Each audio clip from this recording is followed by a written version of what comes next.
ভেনিজুয়েলায় প্রচুর তেলের মজুদ আছে, তবে সাধারণ দোকানগুলো বহু বছর ধরে অনিয়মিতভাবে চলছিল। মানুষ আটা, চাল, চিনি ও টয়লেট পেপারের জন্য দীর্ঘ লাইনে দাঁড়াত। আমদানি কমে যাওয়ায় ও অভ্যন্তরীণ উৎপাদন পতনের কারণে এমনটা হয়েছিল। সরকারি মূল্য কৃত্রিমভাবে কম রাখা হয়েছিল, ফলে পণ্যদ্রব্য অদৃশ্য হয়ে যেত এবং মধ্যস্থতাকারীদের মাধ্যমে পাচার হয়ে যেত। রাজধানী কারাকাসে প্রদেশের চেয়ে পরিস্থিতি কিছুটা ভালো ছিল, তবে সেখানেও অনেকে আগে থেকে জিনিসপত্র কেনা ও নিজেদের মধ্যে পণ্য বদলানোর অভ্যস্ত হয়ে পড়েছিল। ব্যক্তিগত বাজার আংশিকভাবে ঘাটতি মেটাচ্ছিল, তবে এর দাম ছিল অনেক বেশি।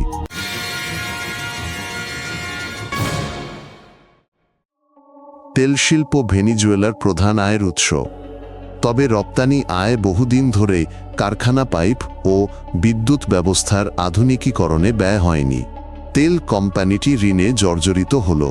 এটি অনেক বিশেষজ্ঞ হারালো, তাদের কিছু জন দেশ ছাড়ল। পুরনো যন্ত্রপাতি ঘন ঘন নষ্ট হতো, উৎপাদন কমতে থাকলো আর তেল প্রক্রিয়াকরণও ব্যাহত হল। খাদ্য ও ওষুধ আমদানির জন্য আয় যথেষ্ট ছিল না। পাওনাদাররা টাকা পরিশোধের দাবি করছিল। অর্থনীতি ডলারের বিনিময় হার ও বিশ্ব তেলের দামের উপর নির্ভরশীল হয়ে পড়ল। বাজেটের ঘাটতি পূরণে টাকা ছাপানো হচ্ছিল, যা মূল্য বৃদ্ধি ঘটাচ্ছিল। 2010-এর দশকে ভেনিজুয়েলায় মুদ্রাস্ফীতি চরম পর্যায়ে পৌঁছায়।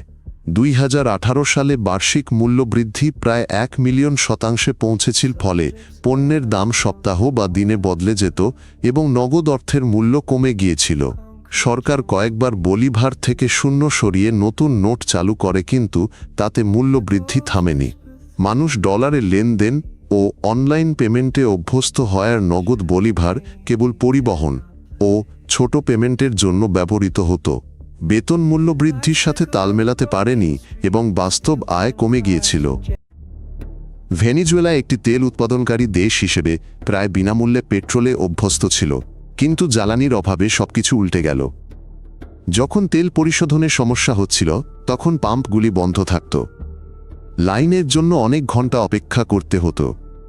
কিছু অঞ্চলে চালকদের প্রতি লিটার পেট্রোলের জন্য রুটির চেয়ে বেশি দাম দিতে হতো, কারণ পেট্রোল পরিচিতদের মাধ্যমে বা কালো বাজার থেকে জোগাড় করতে হতো। এর ফলে ট্যাক্সি, খাবার ও ঔষধ সরবরাহ এবং কৃষিকাজ ক্ষতিগ্রস্ত হয়। কৃষিক্ষেত্রে যন্ত্র ও পরিবহনের জন্য জ্বালানি প্রয়োজন। চালকরা সরবরাহ দিন অনুযায়ী ভ্রমণের পরিকল্পনা করত। গণপরিবহন প্রায়শই তাদের রুট সংক্ষিপ্ত করত। ভেনেজুয়েলার আয় কমে যাওয়ায় ও সরবরাহ ব্যাহত হওয়ায় দরিদ্র অঞ্চলে অপুষ্টি দেখা দেয়। সরকার CLAP কর্মসূচির মাধ্যমে খাদ্য সামগ্রীর প্যাকেট চালু করে। ক্ল্যাপ একটি সরকারি সহায়তা ব্যবস্থার স্প্যানিশ সংক্ষিপ্ত রূপ। এর মাধ্যমে স্থানীয় সংস্থাগুলো নিয়মিত ডাল, তেল ও টিনজাত খাবার দিত। প্যাকেটগুলো সবসময় সময়মতো আসত না এবং সবার জন্য যথেষ্ট ছিল না। এগুলোর মান ও পুষ্টিগুণ নিয়ে প্রায় সমালোচনা হতো। অনেক পরিবার সাধারণ খাবার খেয়ে টিকে থাকত। শিশুরা ওজন হারাচ্ছিল। দাতব্য সংস্থা ও প্রবাসীরা পার্সেল পাঠাত, তবে তা পুরো দেশের জন্য যথেষ্ট ছিল না। ভেনেজুয়েলার লক্ষ লক্ষ নাগরিক প্রতিবেশী দেশগুলিতে চলে গেছেন এবং বাড়িতে টাকা পাঠাতে শুরু করেছেন। এই অর্থ প্রেরণ আত্মীয়দের জন্য গুরুত্বপূর্ণ অবলম্বন হয়ে ওঠে, যা খাবার, ঔষধ ও ভাড়া পরিশোধে সহায়তা করে। প্রাপকরা ডলার তুলতেন বা স্থানীয় টাকায় ভাঙিয়ে বাজার ও দোকানে প্রয়োজনীয় জিনিস কিনতেন। অনেক পরিবারের জন্য এই ধরনের অর্থ প্রেরণ স্থানীয় চাকরির চেয়েও বেশি স্থিতিশীল ছিল। তবে মিশন বিনিময় হার ও ব্যাংক অ্যাক্সেসে বাধা কখনো কখনো সহায়তার কিছু অংশ কমিয়ে দিত। যেখানে নগদ ডলার ব্যবহৃত হতো, সেখানে লেনদেন দ্রুত ও নির্ভরযোগ্য ছিল। ভেনিজুয়েলা থেকে লক্ষ লক্ষ মানুষ চলে গেছে। মানুষ হেঁটে সীমান্ত পেরিয়েছে, পাশের দেশগুলোতে বাসে চড়েছে এবং যে কোনো কাজ খুঁজেছে। প্রতিবেশী দেশগুলির বড় শহরগুলিতে ভেনিজুয়েলার ক্যাফে ও জিনিসপত্রের এলাকা দেখা গেছে। শুধু সাধারণ শ্রমিক নয়, ডাক্তার, ইঞ্জিনিয়ার ও শিক্ষকরাও চলে গেছে। বিশেষজ্ঞদের চলে যাওয়ার কারণে নিজ দেশে হাসপাতাল ও স্কুল আরও খারাপভাবে চলছিল। যারা রয়ে গেছে তারা চলে যাওয়া আত্মীয়দের সাহায্যের উপর নির্ভর করেছিল অথবা নিজেদের স্থানান্তরের জন্য টাকা জমাচ্ছিল। চেকপয়েন্টগুলিতে প্রায়শই দীর্ঘ লাইন ও অস্থায়ী ক্যাম্প দেখা যেত। ভেনিজুয়েলার সরকারি হাসপাতালগুলিতে ওষুধ সরঞ্জাম ও বিশেষজ্ঞের অভাব ছিল। ব্যথানাশক অ্যান্টিবায়োটিক টেস্টিং কিট সবসময় মিলত না। যন্ত্রপাতি যন্ত্রাংশ ও রক্ষণাবেক্ষণের অভাবে অচল ছিল। বিদ্যুৎ চলে যেত আর জেনারেটরে সবসময় জ্বালানি থাকত না। ডাক্তাররা দলে দলে দেশ ছাড়ছিলেন, ফলে রোগীর লাইন বাড়ছিল। বেসরকারি ক্লিনিকগুলি ভালো কাজ করলে ও বেশিরভাগের নাগালের বাইরে ছিল। দীর্ঘস্থায়ী রোগীরা প্রবাসীদের সাহায্য ও মানবিক সরবরাহের ওপর নির্ভরশীল ছিলেন। মৃত্যুহার বাড়ছিল, বিশেষ করে শিশু ও বয়স্কদের মধ্যে। পরিকল্পিত অস্ত্রোপচার প্রায় স্থগিত করা হতো। ভেনিজুয়েলায় শিক্ষকদের বেতন কম ছিল, তাই অনেকে কাজ ছেড়ে দিত বা অন্য কাজ করত। ফলে তারা অনিয়মিতভাবে স্কুলে আসত। পাঠ্যপুস্তক ও কাগজ দুষ্প্রাপ্য ছিল। কম্পিউটার ও ইন্টারনেটও ঠিকমতো কাজ করত না। পরিবহনের অভাবে শিশুরা ক্লাস বাদ দিত। পরিবারগুলি খাবার ও পোশাকের খরচ দিতে পারত না। কিছু এলাকায় স্কুলগুলি পড়ানোর সময় কমিয়ে দিয়েছিল। বিশ্ববিদ্যালয়ের শিক্ষার্থীরা অন্য দেশে চলে যেত। এতে বিজ্ঞান গবেষণাগারগুলি খালি হয়ে যাচ্ছিল। শিক্ষা ব্যবস্থা নামমাত্র টিকে ছিল, কিন্তু এর মান দ্রুত কমছিল। পাঠ্যক্রম প্রায়শই আংশিকভাবে সম্পন্ন হতো। ভেনেজুয়েলায় ঘাটতি ও মূল্য নিয়ন্ত্রণ কালোবাজারি তৈরি করে। কালোবাজারে পেট্রোল, ঔষধ, আমদানি করা খাবার ও গৃহস্থালী জিনিসপত্র পাওয়া যেত, তবে বেশি দামে ও গ্যারান্টি ছাড়া। কিছু পণ্য প্রতিবেশী দেশ থেকে চোরাচালানের মাধ্যমে আসত। মানুষ মেসেঞ্জারে যোগাযোগ করত, উঠোন ও পার্কিং লটে মিলিত হতো। ব্যক্তিগত দোকানগুলো নিজেদের মূল্যে পণ্য বিক্রি করত এবং প্রায়শই ডলার চাইত।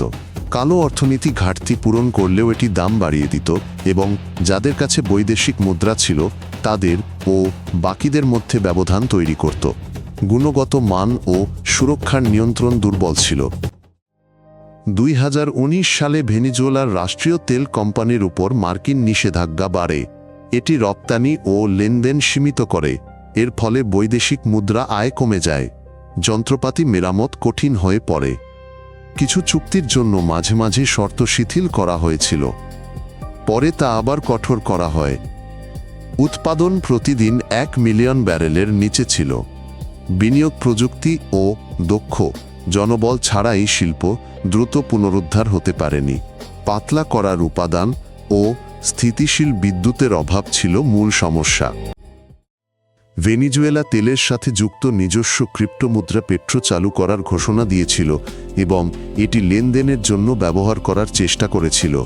বাস্তবে নাগরিকরা ডলার ও স্থিতিশীল টোকেন বেশি ব্যবহার করতেন। পেট্রোগণ হারে পেমেন্টের মাধ্যম হয়ে ওঠেনি।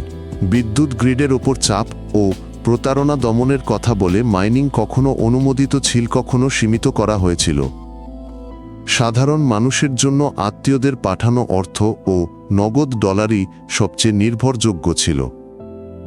ডিজিটাল স্কিম নিয়ে পরীক্ষা নিরীক্ষা ঘাটতি ও কম আয়ের সামগ্রিক চিত্র পরিবর্তন করতে পারেনি।